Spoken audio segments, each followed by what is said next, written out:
Hi everyone and welcome back to my channel, and in this video we're going to talk about how to view old profile picture on your page Facebook. So let's get started.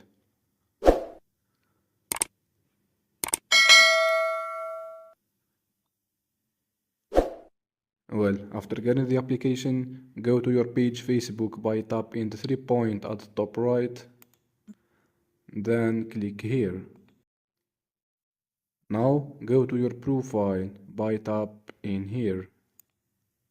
Scroll down and from here choose photo. From here choose see all, and as you can see here you can see all the cover photo and all the profile picture.